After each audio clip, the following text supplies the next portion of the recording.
제가 비염이 있기 때문에 겨울이 되면 외부 활동을 하는 것에 대해서 좀 부담감을 가지고 있습니다. 그러다 보니 여름보다는 겨울이 되면 집에서 텔레비전을 보는 시간이 더 많아지는 것 같습니다.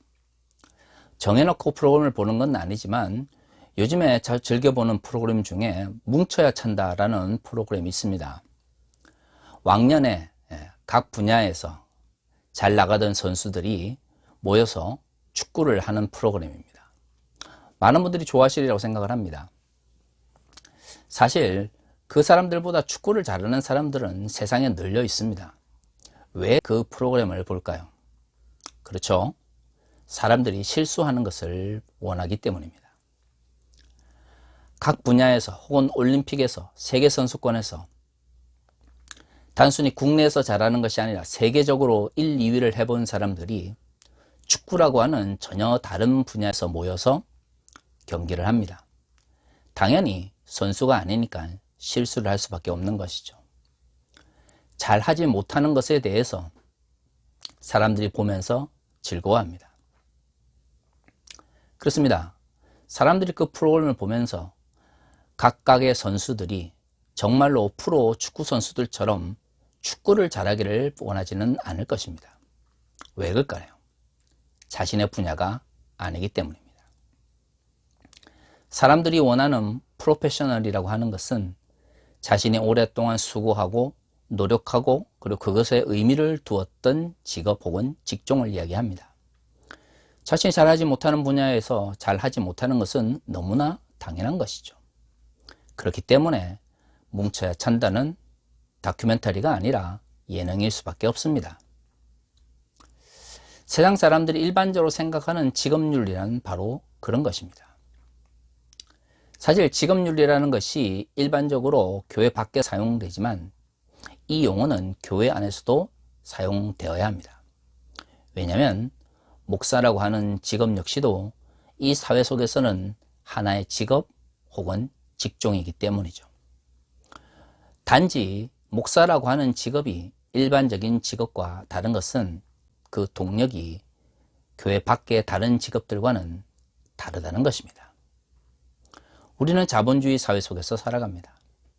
그렇기 때문에 이 자본주의 사회에서 모든 직업은 돈의 문제와 그리고 자본의 문제와 연결되어 있을 수밖에 없습니다. 누가 더 많은 월급을 받고 연봉을 받고 또는 수익을 얻느냐가 어떤 직업을 가지느냐를 결정하는 데 큰 영향을 미치죠. 목사라고 하는 것도 하나의 사회적 직업이라고 하는 측면에서 보면 어쩔 수 없이 돈의 문제를 생각할 수밖에 없습니다. 하지만 목사라고 하는 직업이 일반 자본주의 사회에서 다른 직업들처럼 돈에 의해서 좌지우지 된다면 그것은 목사라고 하는 직업이 존재해야 될 존재의 의미를 상실한 것이죠. 그렇습니다. 아무리 프로페셔널한 직업 정신을 이야기한다 할지라도 자신의 분야가 아닐 경우 사람들이 요구하는 것은 달라집니다. 마찬가지로 목사라고 하는 직업 역시도 사회적 직업으로서 반드시 갖춰야 될 기본적인 인프라는 있지만 그 동력 자체는 달라야 하는 것이죠. 제가 볼 때 한국 교회는 이 두 가지 측면을 종종 혼돈합니다. 목사라고 하는 것도 하나의 사회적 직업이라고 하는 것도 잊어버리고 또 다른 한편에서는 목사라고 하는 것은 또한 다른 사회적 직업들과 다른 동기에 의해서 움직이져 가야 한다는 것을 잃어버리는 것이죠. 한국 교회가 몰락의 길을 걸어가고 있는 현실의 모습은 이 두 가지 직업윤리가 혼돈되어 있기 때문입니다. 오늘의 본문의 말씀을 읽고 사람들이 왜 갑자기 직업윤리를 이야기하고 목사라는 직업에 대해서 이야기하냐고 생각하실 것입니다. 자, 우리는 지금 로마서를 보고 있습니다. 로마서는 어떤 말씀입니까? 바울이 쓴 편지입니다. 로마에 가지 못한 상태에서 소아시아 어느 지역에서 목회를 하고 있는 상태에서 로마로부터 소식을 듣게 됩니다. 로마 교회 사람들이 어려운 가운데서도 자신들의 믿음을 지켜냈다라는 것이죠. 그 믿음이 로마 전역에 알려지게 됩니다.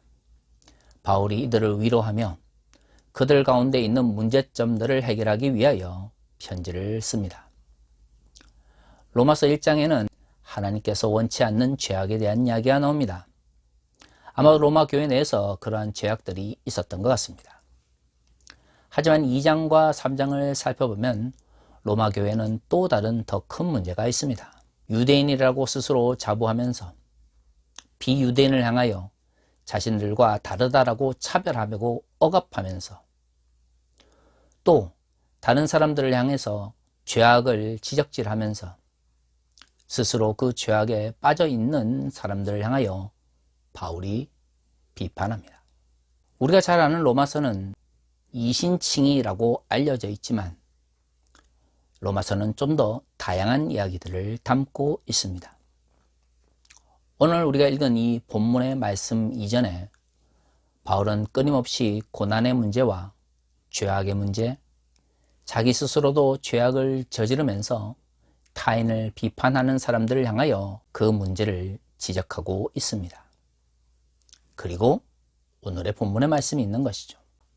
로마서 5장 1절의 말씀은 널리 알려져 있는 말씀입니다. 그러므로 우리가 믿음으로 의롭다 하심을 받았으니 우리 주 예수 그리스도로 말미암아 하나님과 화평을 누리자. 참으로 좋은 말씀이죠. 인간의 죄악으로 인하여 하나님과 인간, 창조주와 피조물 사이에 간격이 생겼습니다. 그 간격은 불화를 만들어내고 그 불화는 갈등을 만들어냅니다. 하나님께 나아갈 수 없게 만드는 중요한 원인이 된 것이죠. 그리스도께서 오셔서 우리 대신 십자가의 죽으심으로 우리는 이제 하나님과 화평을 누릴 수 있게 되었습니다. 그래서 이 본문의 말씀은 한국교회 내에서 참으로 많이 설교되었습니다. 주로 어떤 내용들로 설교되었을까요? 그렇죠?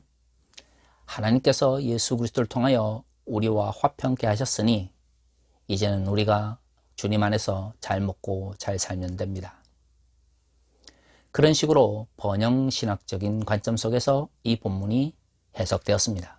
문제는 오늘 로마서 5장 1절에서 말하고 있는 하나님과 화평케 되는 그리스도인들의 모습은 일반적으로 생각하는 잘 먹고 잘 사는 삶의 모습이 아니라는 것입니다. 5장 이전은 이렇게 이야기합니다. 또한 그로 말미암아 우리가 믿음으로 서 있는 이 은혜로 들어감을 얻었으며 하나님의 영광을 바라고 즐거워하느니라. 예수 그리스도를 통하여 하나님과 화평을 누리게 되었습니다. 바울은 그것을 하나님의 영광 안에 들어간다라고 이야기하고 있습니다. 그렇죠. 피조물이 하나님과 화평케 된다고 하는 것은 무엇을 의미합니까? 하나님과의 관계가 회복되어서 그와 아름다운 관계를 맺을 수 있게 되었다는 것입니다. 그것은 곧 영광을 의미하는 것이죠. 하지만 로마서 5장 3절은 하나님과 화평케 되고 하나님의 영광에 들어간다는 것이 물질적으로 풍요로워지고 많은 자본을 축적하며 이 땅에서 잘 먹고 잘 사는 의미가 아니라고 이야기합니다. 바울이 뭐라고 이야기하고 있습니까? 하나님과 화평케 되고 하나님의 영광 안에 들어가게 됐는데 우리 가운데 무엇이 임한다고요? 환난이 임한다고 이야기하고 있습니다. 이것은 전혀 다른 관점의 하나님과의 화평, 하나님의 영광을 이야기합니다. 기본적으로 바울이 이야기하는 하나님과 화평, 하나님과 영광은 환난을 전제로 하고 있습니다. 환난은 누구나 보기에도 안 좋은 것이죠. 그럼에도 불구하고 그 환난이 아름다운 결과를 맺기 때문에 바울은 환난을 가장 먼저 이야기를 합니다. 환난이 만들어내는 것이 무엇입니까? 인내입니다. 바울은 환난을 겪을 때 그 환난에서 믿음을 통하여 쉽게 벗어날 수 있다라고 말하고 있지 않습니다. 바로 그것이 기복주의이고 그것이 바로 번영신학입니다. 어려움을 겪을 때 하나님께 기도하면 하나님께서 그 환난에서 빨리 쉽게 그리고 더 좋게 벗어나게 해주신다고 말이죠. 하지만 바울은 그렇게 말하고 있지 않습니다. 환난을 겪을 때 그 환난에서 벗어날 수 있다가 아니라 그 환난을 견뎌낼 수 있는 인내를 주시는 것이 하나님과 화평케 된 자, 그리고 하나님의 영광 안에 거하는 자의 모습이라는 것이죠. 그럼에도 불구하고 우리는 환난의 문제와 고난의 문제를 쉽게 벗어나고 그리고 빨리 벗어나기를 기도하며 또한 그것이 좋은 믿음이라고 가르쳐 왔습니다. 그것이 우리 마음속에 있는 기복주의이고 그것이 우리 마음속에 있는 번영신학에 대한 집착인 것이죠. 바울은 또 이렇게 이야기합니다. 인내는 연단을, 연단은 소망을 이루는 줄 압니다. 환난이 왜 우리에게 좋은 것입니까? 환난은 인내를 만들어내고요. 그 인내를 통해서 우리는 더욱더 강해집니다. 연단이라는 것이 바로 그것이죠. 쇠를 더욱더 단단하게 하기 위해서 연단하고 단련하는 것입니다. 쇠는 그 자체로도 강합니다. 하지만 칼이 되기 위해서 혹은 농기구가 되기 위해서 특별한 목적을 위해서 쇠가 더 단단해져야 하죠. 그래서 단련하고 연단합니다.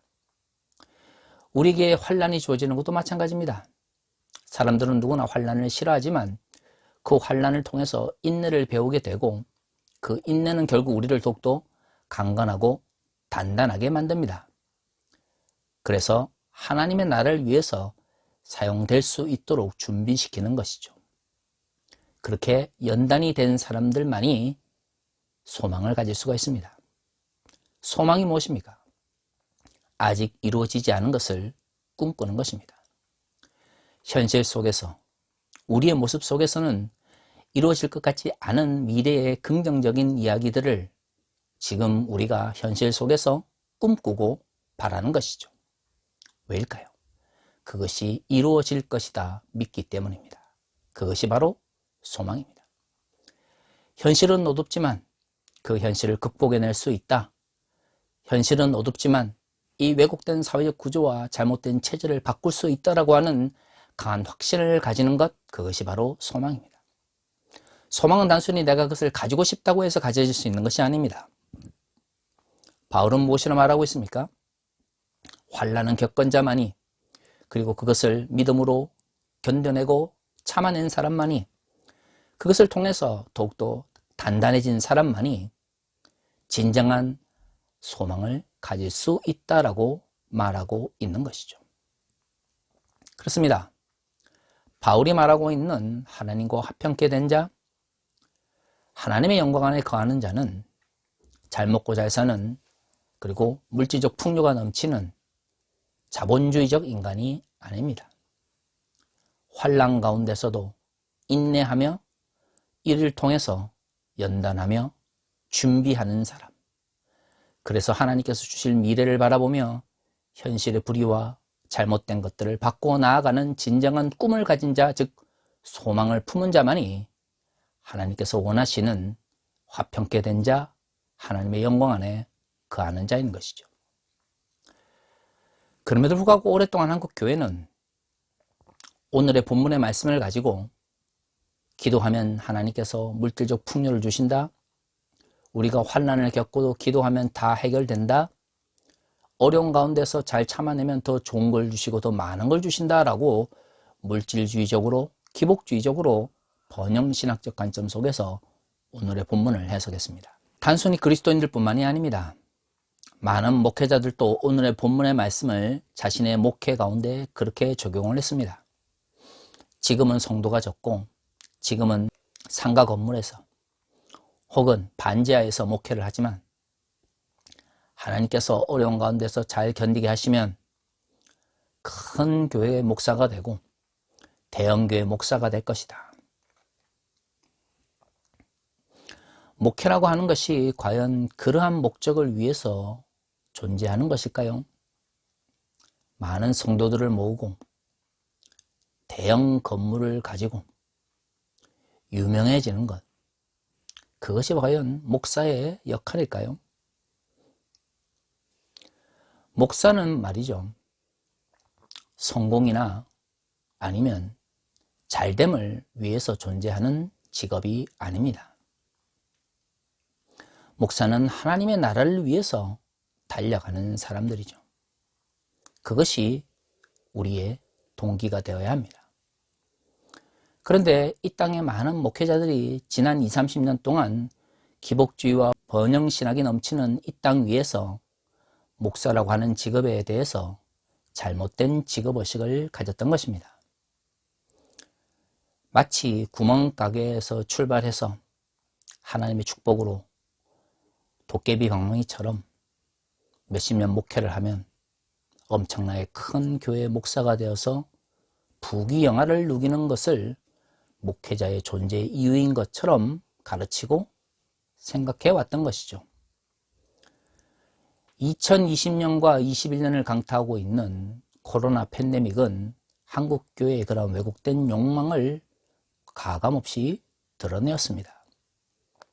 그리고 한국교회의 많은 목회자들이 잘못된 직업윤리와 직업의식을 가지고 있었다는 것을 드러냈죠. 목사는 성공을 위해서 존재하는 직업도, 물질적 풍요를 위해서 존재하는 직업도, 그리고 다른 사람들과 경쟁해서 더 많은 성도들을 끌어내고 더 많은 헌금과 더 많은 종교적 영향력을 확보하기 위해서 존재하는 직업도 아닙니다. 그런데 그런 직업이 아님에도 불구하고 그런 직업을 꿈꾸며 달려왔던 한국교회는 그래서 지금 21세기 들어서 욕을 먹고 있는 것입니다.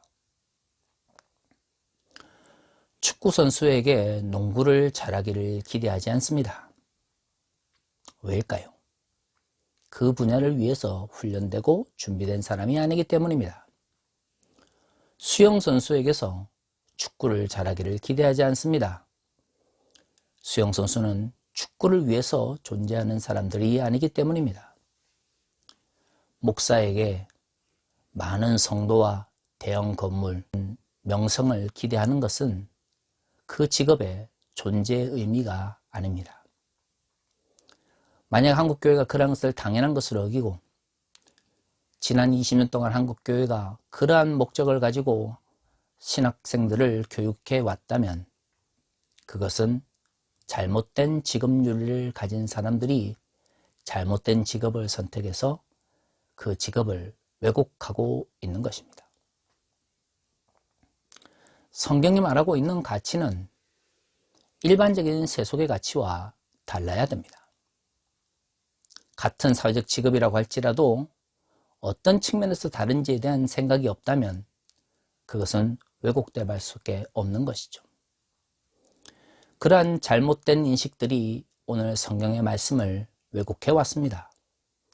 하나님과 화평케 되고 하나님의 영광 안에 들어가게 됐으니 이제는 환난을 겪는 것 이런 거 다 필요 없고 결국에는 잘 될 것이라고 하는 소망을 가지는 것이 중요하다. 그렇게 본문을 해석해 왔죠. 하지만 성서가 말하고 있는 로마서 5장이 말하고 있는 그 환난과 소망의 의미는 그와는 완전히 다른 것입니다. 우리는 세상 사람들이 어려움이라고 생각하는 그 환난 속에서 인내를 가지고 그 인내를 통하여 연단케 되고 그래서 그 끝에 소망을 가지게 되는 사람들입니다. 그런 사람들이 곧 하나님과 화평케 된 자들이고 하나님의 영광 안에 들어간 사람들이죠. 그런 사람들 향하여 오늘의 본문은 무엇이라 말하고 있습니까? 소망이 우리를 부끄럽게 하지 아니함은 우리에게 주신 성령으로 말미암아 하나님의 사랑이 우리 마음에 부은 바 됨이니 우리가 아직 연약할 때의 기약대로 그리스도께서 경건하지 아니한 자를 위하여 죽으셨도다. 왜 소망이 부끄럽습니까? 소망 자체로는 아직까지 현실 속에서 변한 것이 없기 때문입니다. 세상은 불의와 잘못된 체제가 지배하는데 그 가운데서 하나님의 공의와 정의를 외치고 사랑과 평등을 외치는 사람들, 하나님께서 반드시 그 세상을 이루실 거라는 희망과 소망을 가지고 있지만 현실 속에서 그것이 이루어지지 않는 모습을 보면서 절망할 수밖에 없을 때 믿지 않는 사람들은 믿는 사람들을 향하여 손가락질할 수밖에 없겠죠. 하지만 우리는 그것을 부끄러워하지 않습니다. 왜일까요? 환난과 인내와 연단을 통하여 얻어진 소망이기 때문입니다. 소망이 부끄럽다는 것은 무엇을 말합니까? 아직까지로 현실의 변화가 요원해 보인다는 것입니다. 우리가 지금 하나님과 화평케 되었을 때, 하나님의 영광 안에 들어갔을 때, 환난과 인내와 연단을 통하여 소망을 가지게 되었을 때 갑자기 현실이 좋은 쪽으로 변하는 것이 아닙니다. 그럼에도 우리는 그 소망에 머물 수 있는 것이죠. 우리가 고난 가운데서 그것을 얻어내었기 때문입니다. 그렇습니다. 바울이 말하고 있는 하나님과 화평을 누리고 영광 안에 들어가는 자는 내가 지금 현실 속에서 얼마나 잘 먹고 잘 사느냐와 아무런 관계가 없습니다. 그럼에도 불구하고 오늘의 본문의 말씀은 그런 식으로 이해되어져 왔습니다. 왜일까요? 목회자들 스스로가 잘못된 직업윤리를 가지고 있었기 때문이죠. 성도들을 많이 모으고 많은 헌금을 통해서 사례비를 많이 받고 종교적 영향력을 확보해서 타인을 억압하고 복종시키는 것이 목사의 직업윤리와 존재 의미가 아님에도 불구하고 지난 20-30년 동안 한국교회는 그런 목회자들을 향하여 성공한 목회자, 유능한 목회자라고 잘못 불러왔습니다. 그런 기복주의와 번영신학에 전도된 목사들이 한국교회를 지배하고 있는데 어떻게 한국교회가 올바른 기독교 윤리와 직업윤리 속에서 교회가 건강하게 성장할 수 있겠습니까? 그렇습니다. 우리는 우리가 잘할 수 없는 것을 잘해야 한다라고 가르쳐 왔습니다. 목사가 돈을 많이 벌고 목사가 유명해지는 것, 그것이 존재 의미도 목회자의 직업윤리도 아님에도 불구하고 그것을 한국교회에 요구하고 그런 목회자들을 추종해 왔죠. 수영선수에게 축구를 잘하기를, 태권도 선수에게 농구를 잘하기를 바라는 사람들의 마음과 뭐가 다를 바가 있습니까? 얼마만큼 하나님의 말씀대로 살아가는 목회자인가? 얼마만큼 자신이 말한 것을 지키려고 하는 목회자인가? 얼마만큼 타인을 배려하고 사랑하며 불의와 그리고 잘못된 체제 앞에서 저항하는가? 뭐 이런 것을 놓고 목회자의 직업윤리를 생각하기보다 얼마나 다른 사람들의 귀에 아름답고 좋은 이야기를 하는가? 얼마만큼 말빨이 좋은가? 얼마만큼 다른 사람들을 교회로 끌어다닐 만큼의 매력이 있는가를 가지고 지금까지 한국교회가 목회자들의 직업윤리를 생각해 왔습니다. 아무리 좋은 프로그램을 하고 아무리 좋은 이야기를 한다 할지라도 성서를 잘못 가르치는 목회자가 무슨 존재의 의미가 있을까요? 말씀대로 살아가는 것에 대하여 아무런 관심을 가지고 있지 않은 목회자가 어떻게 존재의 이유가 있을 수 있을까요?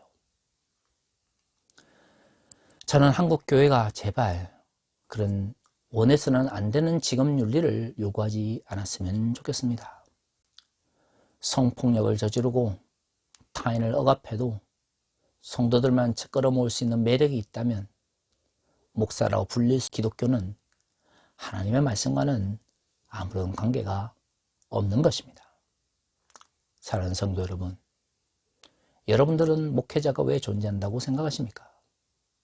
혹시 교회를 키워서 유명해지고 그 유명한 교회에 내가 직분을 맡고 그래서 내가 그 직분을 통해 또 사회적으로 뭔가 이익을 누리기 위해서 대형교회를 다니고 유명한 목사와 함께 해야 된다고 생각한다면 여러분들은 그리스도인이 아닙니다. 그저 종교적인 방법을 통해서 사회적 성공을 꿈꾸는 욕망을 가진 사람들 뿐이죠. 그러한 욕망을 제어하고 절제하기를 가르치기보다 부추기면서 교회 헌신을 요구한다면 그것은 목사가 아니라 교회라고 하는 종교 집단을 통해서 자신의 왜곡된 욕망을 채우려고 하는 종교 지도자일 뿐입니다. 우리는 목사를, 우리는 그리스도인을, 우리는 교회를 어떻게 정의하고 있습니까? 아니, 우리가 가지고 있는 믿음은 과연 성경이 말하고 있는 소망과 사랑과 그리고 그리스도를 향한 열정에 기반해 있는 것일까요? 끊임없이 물어봐야 합니다. 하나님의 말씀 한 구절 한 구절 읽을 때마다 성찰하며 정말로 우리가 그것을 바르게 이해하고 있는지를 돌아보지 않고 그저 내가 원하는 바를 성경의 구절을 통해서 정당화해 주기를 바라는 마음을 가지고 성서를 읽는다면 우리는 그리스도인이 아니라 종교적인 요술방망이를 통해서 경제적이며 사회적 성공을 꿈꾸는 왜곡된 욕망을 가진 한 인간일 뿐입니다. 우리 모두가 잘못된 의식에서 벗어나 그리스도의 제자로서 이 땅 위에서 살아갈 수 있기를 바랍니다. 다 같이 기도하겠습니다.